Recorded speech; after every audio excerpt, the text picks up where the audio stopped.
Subscribe Muhammad Amjad Nadwi, Indian Islamic scholar.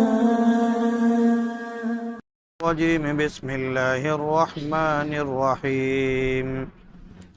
الله الذي جعل لكم الليل لتسكنوا فيه والنهار مبصرا إن الله لذو فضل على الناس ولكن أكثر الناس لا يشكرون.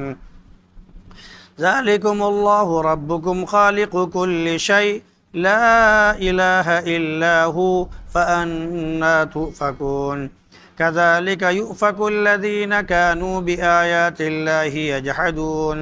الله الذي جعل لكم الأرض قرارا والسماء بناء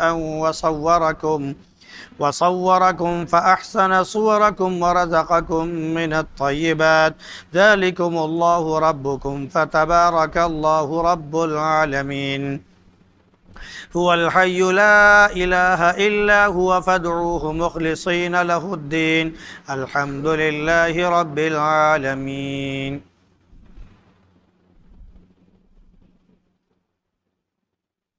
اللہ الذی جعل لکم اللیل لتسکنوا فیہ والنہار مبصرا. وہی اللہ ہے جس نے تمہارے لیے رات بنائی تاکہ تم اس میں سکون حاصل کرو اور دن بنایا تاکہ اس میں دیکھ سکو. اللہ رب العزت لوگوں پر بڑا احسان والا ہے، فضل والا ہے، لیکن اکثر لوگ نہیں مانتے ہیں. وہ اللہ ہے تمہارا رب، ہر چیز کا پیدا کرنے والا، اس کے سوا کوئی معبود نہیں، تو تم کہاں پھرے جاتے ہو؟ ایسے پھرے جاتے ہیں وہ لوگ بھی جو اللہ کی آیتوں کے منکر رہتے تھے. وہ اللہ ہے جس نے تمہارے لیے زمین کو ٹھہرنے کی جگہ بنایا اور آسمان کو عمارت، اور تمہاری صورت بنائی، پھر اچھی صورت بنائی، اور تمہیں پاکیزہ رزق عطا کیا. واللہ ہے تمہارا رب، تو اللہ بڑا ہی برکت ہے جو سارے جہان کا رب ہے. وہ ہمیشہ زندہ رہنے والا ہے، اس کے سوا کوئی معبود نہیں، تو تم اسی کو پکارو خالص اس کے لیے بندگی کرتے ہوئے. ساری تعریف اللہ کی ہے جو سارے جہان کا رب ہے.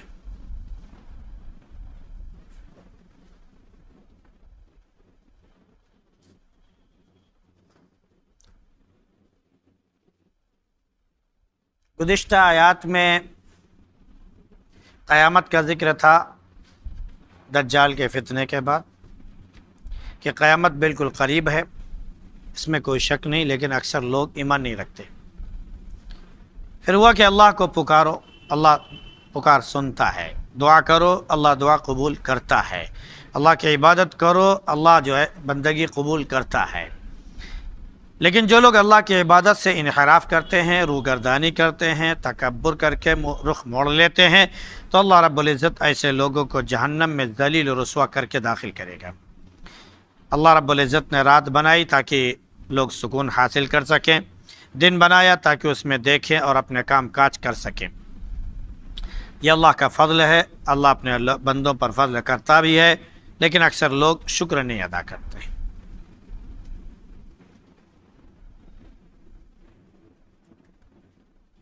اب یہاں سے گویا کہ اللہ رب العزت کا مزید تعارف ہے. اللہ رب العزت کو کوئی نہیں جانتا تھا. اللہ رب العزت نے اپنی ذات کی تعریف خود فرمائی کہ وہ کیسا ہے اور کیسا نہیں. قرآن کے ذریعے، قرآن کی آیتوں کے ذریعے، احادیث کے ذریعے ہم نے اللہ کو پہچانا. اللہ کے نبی صلی اللہ علیہ وسلم کے ذریعے ہم نے اللہ کے اوصاف، اس کے صفات کے ذریعے ہم نے اللہ کو پہچانا. اللہ کے نبی صلی اللہ علیہ وسلم کبھی اللہ کی حمد و ثنا کرتے تو بہت مختصر، چونکہ اللہ کے نبی صلی اللہ علیہ وسلم جوامع الکلم تھے، یعنی بہت مختصر سی بات جس میں پورا مفہوم سمجھ آئے. یہ اللہ کے نبی صلی اللہ علیہ وسلم کے عام معمول تھا. اس لیے احادیث میں بھی آپ دیکھیں گے کہ اللہ کے نبی صلی اللہ علیہ وسلم ایک مختصر سی بات فرماتے ہیں اور اس کے مفہوم نکلتے چلے جاتے ہیں، تشریح کرتے چلے جائیے، کرتے چلے جائیے، ایک سمندر ہے جو اس کے اندر سماتا چلا جاتا ہے. تو اللہ کے نبی صلی اللہ علیہ وسلم نے اللہ رب العزت کی تعریف فرمائی، اللہم لک الحمد کما اثنیت، اے اللہ تیری حمد و ثنا ایسے ہی ہے جیسے تو نے خود اپنی تعریف فرمائی، یعنی تیری تعریف میں کر سکوں، تیری ذات کے بارے میں بتا سکوں، یہ میرے اندر اتنی مجال نہیں ہے۔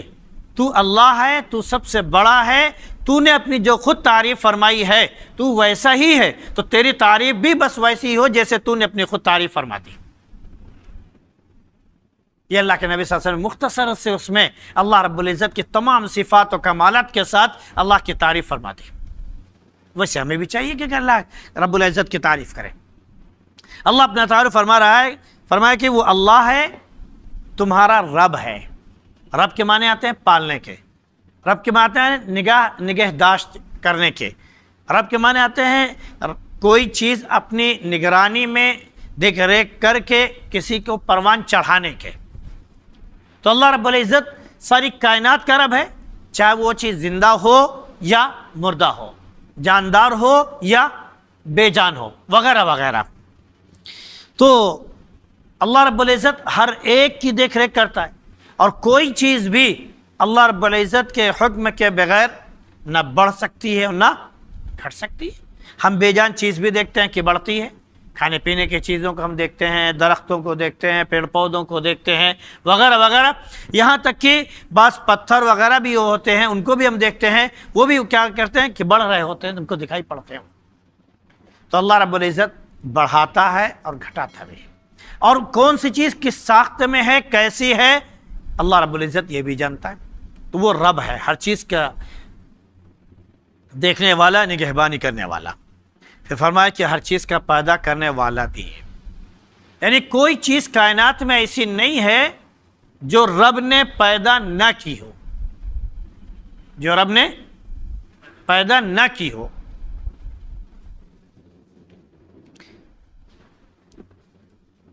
ایک مرتبہ کافروں نے نبی کریم صلی اللہ علیہ وسلم کے پاس گویا کہ اپنے معبودوں کی تعریف کرنا چاہیے، یا چاہا کہ اللہ کے نبی صلی اللہ علیہ وسلم ان کے معبودوں کو مانے، تو قرآن نے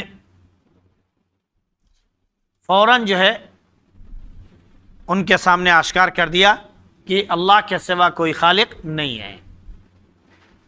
بلکہ قرآن کی آیت نازل ہوئی، ارونی ماذا خلقوا من دون اللہ، اس طرح کی آیت، ذرا مجھے دکھاؤ کہ انہوں نے اللہ کے مقابلے میں اللہ کو چھوڑ کر پیدا کیا کیا ہے۔ بلکہ اس میں آگے کہا گیا ہے کہ ان کو خود ہی پیدا کیا گیا ہے، ان کو خود ہی پیدا کیا گیا ہے۔ تو جس کو خود پیدا کیا گیا ہے وہ پیدا کر سکے، یہ اس کے بس میں نہیں ہے۔ تو اللہ رب العزت نے انسان کو پیدا کیا ہے، اب انسان کسی چیز کی تخلیق کرنا شروع کر دے، پیدا کرنا شروع کر دے، یہ ناممکن ہے۔ ہاں، اللہ رب العزت نے انسان کو ایک چیز عطا فرمائی، عقل۔ اللہ کی جو پیدا کردہ چیزیں ہیں ان کو وہ اپنی تحقیق سے، ریسرچ سے سامنے لاتا ہے اور اس کو اپنے استعمال کے قابل بناتا ہے۔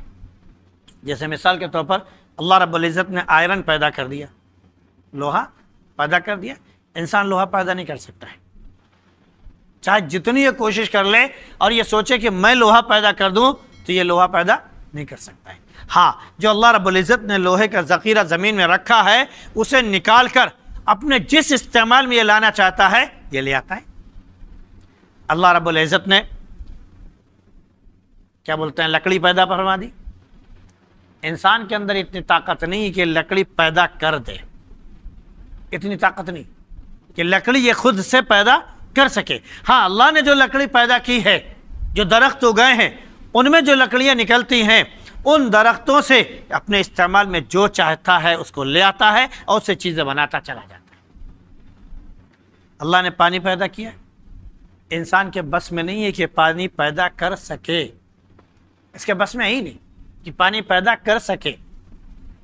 ہاں، اللہ نے پانی پیدا کر دیا ہے، اس کو اپنے جس طرح استعمال میں لانا چاہتا ہے لے آتا ہے۔ اللہ رب العزت نے ایسی گیس ہے، ہوا ہے، دھوپ ہے، وغیرہ وغیرہ چیزیں ہیں اللہ نے بنائی ہیں، ان کو برت سکتا ہے، اپنے استعمال میں یہ لا سکتا ہے، لیکن یہ پیدا کرنا چاہے تو نہیں کر سکتا ہے۔ یہاں تک کہ آج جو ایک کلوننگ کا سسٹم چل پڑا ہے کہ جفتی کراتے ہیں ایک مادے سے دوسرے نر کو، پھر ایک نئی مخلوق وجود میں آتی ہے اس سے کراس ہو کر وغیرہ وغیرہ، تو وہ بھی جو کرتے ہیں تو یہ ان کے اندر اتنی طاقت نہیں ہے کہ ایک مادہ بھی پیدا کر سکے۔ ہاں وہ کسی جانور کا مادہ ہوتا ہے، کسی کا مادہ ہوتا ہے، اس کو کسی مادہ کے اس میں ڈال کر پھر اس سے جو ہے ایک نئی تخلیق، نئی مخلوق کو کراس کر کے کرتے ہیں، تو وہ بھی اللہ کی پیدا کردہ چیز سے استعمال کر کے وہ دوسری اس میں لاتے ہیں۔ ان کے اندر اتنی طاقت نہیں ہے کہ مادہ منویہ وہ پیدا کر سکے، ہے ہی نہیں طاقت۔ تو اس طرح اللہ رب العزت نے انسان کو بتایا کہ خالق کل شیء، وہ ہر چیز کا پیدا کرنے والا ہے، ہر چیز میں تم کو خود بخود اس نے شامل کر دیا۔ یہ نہ سوچو کہ ہم کو نہیں پیدا کیا، یا ہم نے اگر تھوڑا بہت ہم کو اللہ نے عقل دے دی، تمام کائنات میں جتنی مخلوق ہے سب کے مقابلے میں تھوڑی سی عقل دے دی، تو اس کا مطلب یہ بالکل نہیں ہے کہ ہم اللہ کا مقابلہ شروع کر دیں۔ لا الہ الا ہو، اس کے سوا کوئی معبود نہیں۔ فرمایا کہاں پھرے جا رہے ہو؟ ایسی وہ لوگ بھی پھرے جا رہے تھے، بہکے جا رہے تھے جو تم سے پہلے لوگ تھے اور اللہ کی آیتوں کا انکار کرتے تھے۔ اللہ نے بتایا کہ اس نے تمہارے لیے زمین کو ٹھہرنے کی جگہ بنائی، زمین کو ٹھہرنے کی جگہ بنایا۔ اب انسان زمین میں جہاں چاہتا ہے، جیسے چاہتا ہے ٹھکانہ بناتا ہے، رہتا ہے، اور آسمان کو اللہ رب العزت نے قبے کی مانند، سائبان کی مانند، چھت کی مانند یا کہ لیے عمارت کی مانند بنایا ہے۔ تو یہ اللہ رب العزت کے آسمان کے بارے میں مختلف اعتبار سے اللہ نے فرمایا وَالسَّمَاءَ بَنَيْنَاهَا بِأَيْدٍ وَإِنَّا لَمُوسِعُونَ، ہم نے آسمان کو اپنے ہاتھوں سے پیدا کیا اور ہم اس کو وسعت دیتے جا رہے ہیں، ہم اس کو پھیلاتے چلے جا رہے ہیں۔ ابھی کئی سال پہلے ایک مضمون ایسے پڑھا تھا کہ سائنسداں نے یہ ثابت کیا ہے کہ جیسے ہماری زمین ہے، اسی طرح کا ایک گولہ جو ہے اس زمین کے بعد دوسرا جو خلا ہے اس میں ایک خلا میں ایک کہہ لیجئے کہ زمین جیسی ایک چیز وجود میں آ رہی ہے اور وہ اتنے دن میں وجود میں آ سکتی ہے۔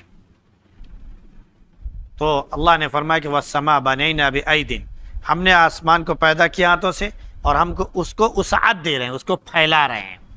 اور کب تک پھیلائے گا اللہ، اس کے کوئی حد نہیں ہے۔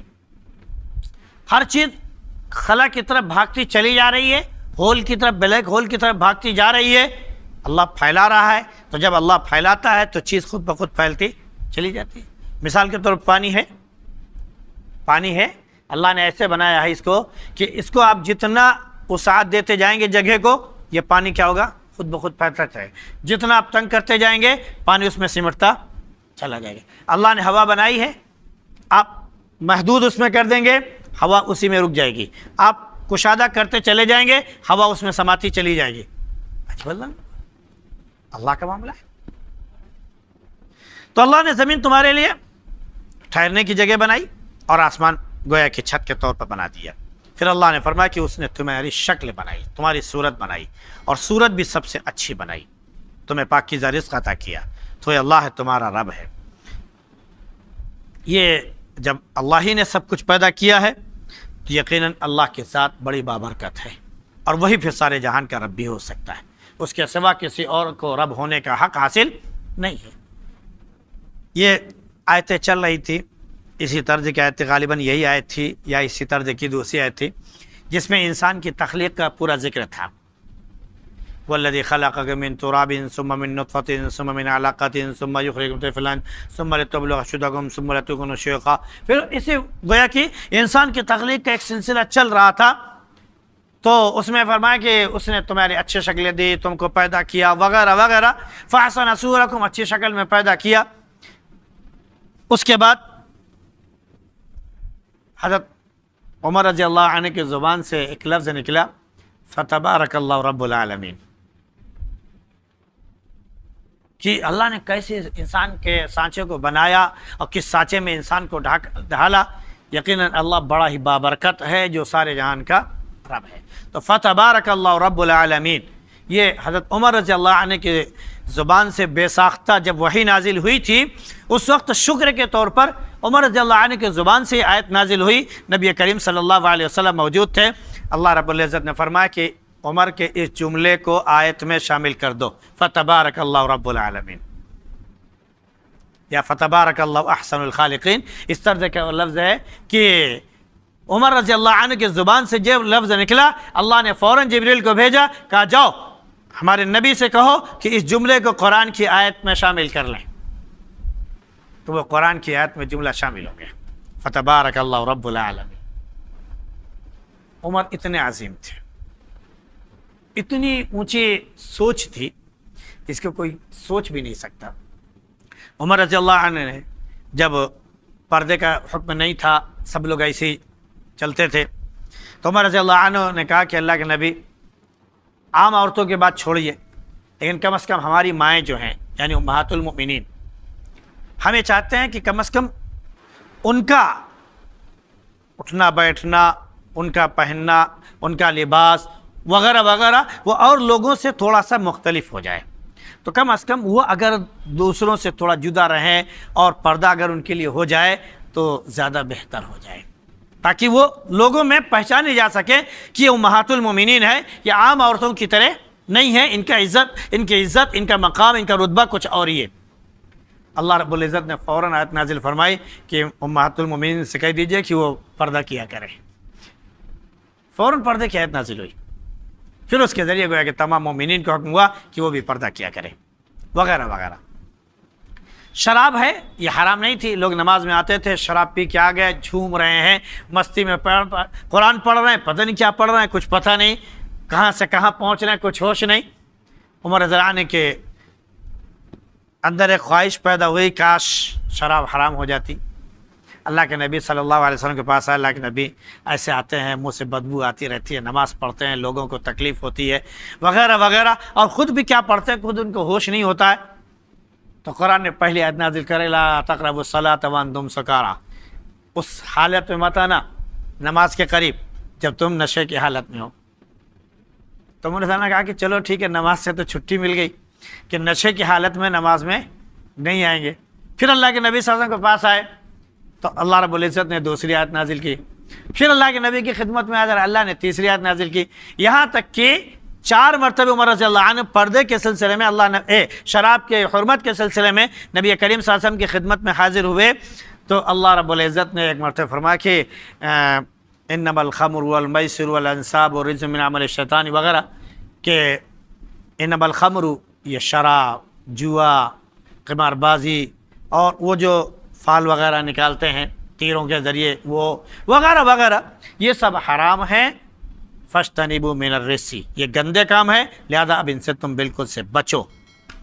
یہیں سے گویا کہ شراب کی حرمت کا حکم آ گیا اور بالکل وہ ہو گیا۔ اللہ کے نبی صلی اللہ علیہ وسلم پھر اس کی تشریح فرمائی کہ ہر وہ چیز جس سے نشہ پیدا ہونے لگے وہ حرام ہے، شراب بھی اسی میں خود بخود شامل ہو گئی۔ تو اس سے عمر رضی اللہ عنہ کے کہنے پر آیتیں نازل ہوئی، ان کی خواہشات پر اللہ رب العزت جو ہے چاہت پر آیتیں نازل کرتا رہا، یہاں تک کہ پردے کا حکم نازل ہو گیا اور شراب کی حرمت کا حکم نازل ہو گیا۔ عمر ایسے عظیم تھے۔ آپ دیکھتے ہیں کہ نہر سوئس ہے جو 2 سمندروں کو ملا رہا ہے، یہ نہر سوئس کس نے بنایا؟ آج جس پر پوری دنیا کی اجارہ داری ہے کہ یہ پوری دنیا کی اجارہ داری ہے، پوری دنیا کا اس پر کنٹرول ہے کہ اس پر کوئی ٹیکس نہیں ہوگا، یہ 2 سمندروں کو ملانے والی چیز ہے اور اس پر پوری دنیا کا حق ہوگا، جس کا جہاز جب جی چاہے گا ادھر سے آئے گا اور جائے گا وغیرہ وغیرہ، ترکی میں وہ پڑتا ہے تقریباً۔ تو یہ انہوں نے اپنا اصول بنایا تاکہ ٹیکس نہ دینے پڑے۔ معلوم یہ ہوا کہ وہ نہر کس نے بنائی تھی؟ حضرت عمر بن خطاب رضی اللہ عنہ نے اسے کھودنے کا حکم دیا تھا، کھودنے کا حکم دیا تھا۔ عمر رضی اللہ عنہ کی انجینئرنگ عجیب غریب تھی، مطلب اس وقت آدمی سوچ بھی نہیں سکتا تھا۔ پہاڑ بھی بیچ میں آئے ہوں گے، سمندر کیا بولتے ہیں، ریگستان نہ جانے کتنا ہوتا۔ اس وقت انہوں عمر رضی اللہ عنہ نے جو کہا تھا کہ اسے بنایا جائے تو کتنا گہرا کھدوایا تھا اور کس نیت سے کھدوایا آپ دیکھیے۔ کہا 30 گز، گز تقریباً 1 میٹر کے برابر ہوتا ہی ہے، 30 گز چوڑی نہر ہونی چاہیے اور 30 گز جو ہے گہری ہونی چاہیے، 30 گز چوڑی اور 30 گز گہری، تاکہ ہمارے جہاز وغیرہ بھی اگر ادھر سے آنا جانا چاہیں تو بھی سکون سے آ جائیں اور چلے جائیں۔ 30 گز کا مطلب آپ جوڑ سکتے ہیں کہ 30 میٹر اگر ہو گیا تو کتنا چوڑا ہو سکتا ہے، پھر بعد میں اس کی توسیع ہوئی ہو الگ بات ہے، لیکن اس وقت عمر رضی اللہ عنہ کی جو سوچ آج سے 1400 سال پہلے تھی وہ کتنی عظیم تھی، کیونکہ گھوڑے سے جب سفر کرتے تھے تو ریگستان میں جا رہے ہیں تو بہت لمبا سفر ہوتا تھا، ریگستان سے جانا مشکل تھا، اب وہ پہاڑوں کے ذریعے کنارے کنارے سمندر کے جا رہے ہیں تو بہت لمبا سفر بن رہا ہے۔ تو عمر رضی اللہ عنہ کہا کہ اتنا لمبا سفر اگر یہاں سے نہر بنا دی جائے اور اس کے ذریعے لوگ چلے جائیں، ان کو میٹھا پانی مل رہا ہو پینے کے لیے اور بیچ میں وہ ہو تو آسانی سے سفر کیا جا سکتا ہے ریگستان کا بھی۔ چنانچہ انہوں نے وہ نہر سوئس کھدوا دی اور نہر سوئس تیار ہو گئی۔ آج پوری دنیا کہہ رہی ہے کہ اس پر ہمارا قبضہ، ہمارا قبضہ، ہمارا قبضہ، اس پر کسی کا قبضہ نہیں، یہ بالکل فری زون ہوگا، جس کا جہاز جب جی چاہے ادھر سے آ جائے، کوئی ٹیکس نہیں، وغیرہ وغیرہ۔ بہرحال 23 میں آزاد ہو جائے گا یہ، تو ہو سکتا ہے یہ ٹیکس پھر لگا دے، لاگو کر دے ترکی، کیونکہ اسی کے حصے میں آتا ہے وہ، وغیرہ۔ تو عمر رضی اللہ عنہ اتنے عظیم تھے، میں یہ بتا رہا ہوں۔ جب بغداد وغیرہ عمر رضی اللہ عنہ نے قائم کیا، اس وقت کیا حکم دیا؟ کوئی بھی گھر 2 منزل سے تیسری منزل کی اونچائی کو نہیں جانا چاہیے، کوئی بھی گھر 2 منزل کے بعد تیسری منزل پہ نہیں جانا چاہیے، اور ایک گھر سے دوسرے گھر کے بیچ میں کم از کم 60 گز کا فاصلہ ہونا چاہیے، یا 30 گز کا اسے کچھ رکھا کہ یہ فاصلہ ہونا چاہیے۔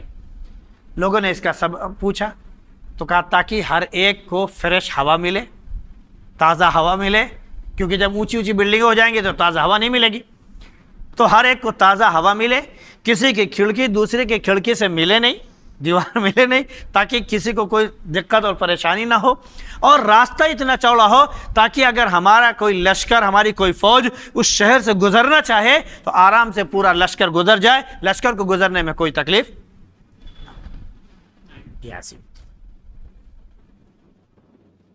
آج ہم دیکھتے ہیں کہ چھوٹی سی سڑک بنائی جاتی ہے، زیادہ زیادہ 3 فٹ 4 فٹ چوڑی، تو اس میں اصول بنایا جاتا ہے کہ اس سڑک کے بیچ سے 30 گز ادھر 30 گز ادھر جگہ خالی ہونی چاہیے، یہ فری زون ہوگا، یہ نگر نگم کا ہوگا، یہ فلاں نگر پنچایت کا ہوگا، اس پر جو بھی اگر کرے گا تو وہ بعد میں تباہ کر دیا جائے گا، ڈھا دیا جائے گا، اس کے بعد آپ اپنی چیزیں بنائیے۔ یہ اصول روڈوں کے کنارے بنتا ہے، جتنا بڑا روڈ بنایا جائے، جتنی بڑی سڑک بنائی جائے، اتنا بڑا پلان بنایا جاتا ہے، وغیرہ وغیرہ۔ تو یہ عمر رضی اللہ عنہ، تو انہوں نے کتنی عظیم بات کی۔ جب اللہ رب العزت کی تعریف شروع ہوئی انسان کی تخلیق میں نے فوراً کی زبان سے گرا فتبارک اللہ رب العالمین، تو اللہ نے کہا کہ عمر کا جملہ بھی بڑا پیارا ہے، اس نے کیسے میری تعریف کی، لہذا اب اس جملے کو بھی قرآن میں شامل کر دو، لہذا وہ جملہ بھی قرآن میں شامل ہو گیا۔ یہ چند چیزیں اس لیے بتائی تاکہ عمر رضی اللہ عنہ کے بارے میں اندازہ ہو جائے کہ کتنی عظیم شخصیت ہے۔ اللہ کے نبی نے فرمایا کہ عمر سے تو شیطان بھی بھاگتا ہے، اتنے ہوتے ہیں کہ شیطان بھی بھاگتا ہے۔ اور آج ہم ذرا سا 2-4 لفظ پڑھ کے عمر کو گالیاں دینا شروع کر دیتے ہیں، عمر تو یوں تھے، عمر بدعتی تھے، عمر فلانا تھے، عمر دھماکہ تھے، انہوں نے یہ بدعت راج کر۔ عجیب انسان ہے۔ ہم اپنا ذرا سوچیں کہ جس کے بارے میں نبی کریم صلی اللہ علیہ وسلم نے بیان فرمایا ہو، جس کو عشرہ مبشرہ میں شامل کیا گیا ہو۔ عشرہ مبشرہ کا مطلب سمجھ رہے ہیں؟ یعنی 10 وہ لوگ، 10 وہ انسان جن کو نبی کریم صلی اللہ علیہ وسلم نے اپنی زندگی میں جنت کی بشارت اور خوشخبری سنا دی ہو، ان میں سے عمر رضی اللہ عنہ دوسرے نمبر پر ان کا نام آتا ہے۔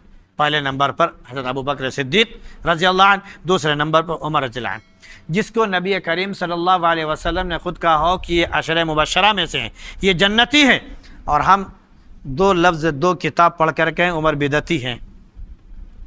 اللہ کے نبی زیادہ جاننے والے یا ہم 1400 سال پیدا ہو کر زیادہ جاننے والے؟